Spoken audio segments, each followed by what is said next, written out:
All right, guys. So technically, you're not supposed to point out certain things in videos because then that's what people look at.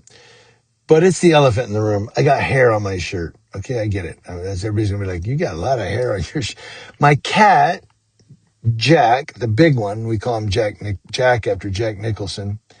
The other one we call Johnny after Johnny Depp. How about that? But my cat Jack, he jumps on me, and when he jumps off, I'm like, hair.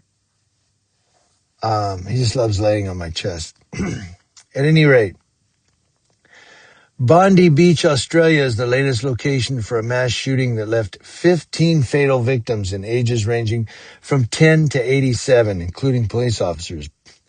The suspected shooters were a father and son team. Now, the father was killed by police, and the son is listed as in critical but stable condition and awaiting charges.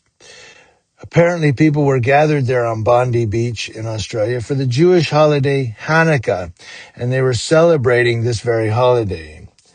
One question that enters my mind in regards to the son as a suspect, since he's still alive, is does Australia have capital punishment? And no, Australia does not have capital punishment.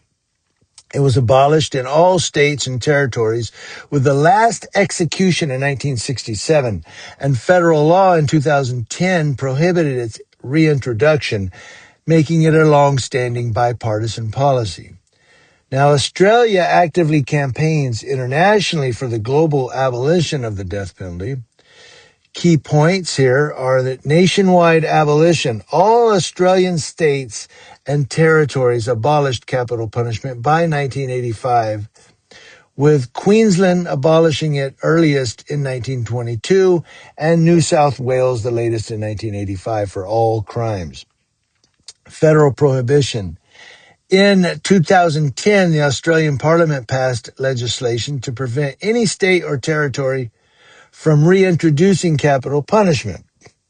The international stance, Australia holds a strong, consistent, and bipartisan position against the death penalty, advocating for its abolition globally through diplomatic efforts and supporting international anti-death penalty campaigns.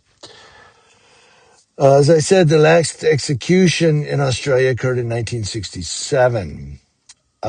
So this shooter is probably not going to be facing the death penalty. His father, of course, faced it with the police right on the spot at the scene. But he probably, I don't know if, I didn't think about looking up to see, well, I guess he could get life imprisonment, right? He could be sentenced to prison for life without the possibility of parole. Do they have that in Australia? But again, it was a Jewish gathering for a holiday. They were all celebrating this Jewish gathering. And these two evil idiots decided we're going to disrupt it. And it's just, it's the ongoing beef, for lack of a better term at this moment, the ongoing beef with Israel and the rest of the world. I mean, you know, got all these people in Los Angeles that are supporting Pakistan, and they're demonstrating and protesting in the streets and blocking traffic, and they haven't done it today. I didn't see in the news that they were out there today. But again, it's the ongoing dispute that everybody in the world has with Australia and the Jewish.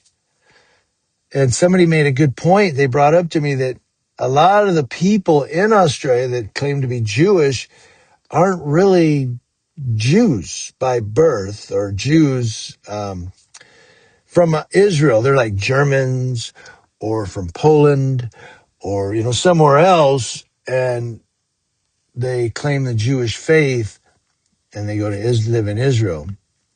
So they're not actually, you know, Israelites by nationality. There are other nationalities that, but that aside,